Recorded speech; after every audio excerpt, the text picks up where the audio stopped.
এ থাম্বনেলের কথা আমার না, আওয়ামী লীগের লোকজনদের। কারণ হাসিনা পলাইলেও হাসিনা পুরা ব্যবস্থা রয়ে গেছে, একদম যেমন ছিল তেমনই আছে, কোনো কিছু বদলায় নাই।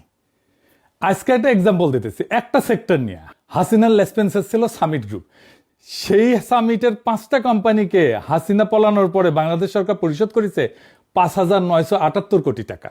হাসিনা পলাইছে, সামিটের চেয়ারম্যান ফারুক খান গ্রেপ্তার হয়েছে, আজিজ খানের ব্যাংক অ্যাকাউন্ট জব্দ হয়েছে, তবু হাসিনা পলানোর পরের 1 বছরে সামিট গ্রুপ 5,978 কোটি টাকা পাইছে।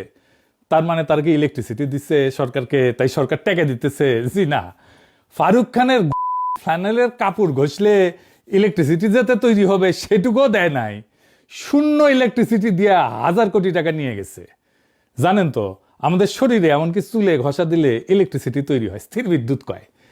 তো ওই স্থির বিদ্যুৎও শরীরে ঘষা দিলে যা বাড়াবি সেটাও দেয়নি। তাহলে কেমনে নিল টাকা? এটা পরে আমরা বিস্তারিত দেখব। শুধু সামিট না, ওরিয়ন আর মির্জা আজম পরিবারের ডিজিটাল পাওয়ার পাইছে 299 কোটি টাকা। মাশাল্লাহ। হাসিনার সাবেক প্রোটোকল অফিসার আলাউদ্দিন নাসিমের কোম্পানি পাইছে 241 কোটি টাকা, আলহামদুলিল্লাহ। শামীম ওসমান, মির্জা আজম আর ওবায়দুল করিমের ওরিয়ন পাওয়ার সোনারগাঁ পাইছে 442 কোটি টাকা। ইয়া আল্লাহ, দরবেশ বানায় দাও। কারণ আরো আছে। একই গোষ্ঠী ওরিয়ন পাওয়ার রূপসা পাইছে 352 কোটি টাকা।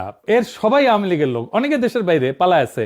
এই জন্যই তো দুবাই বুর্জ খলিফার সামনে এরা দল বান্ধে সিল করে নিশ্চিন্তে। দেখেছেন কত নিশ্চিন্ত? কারণ বাংলাদেশ জনগণের ট্যাক্সের টাকা ঢুকিচ্ছে প্রত্যেক মাসে ওদের অ্যাকাউন্টে।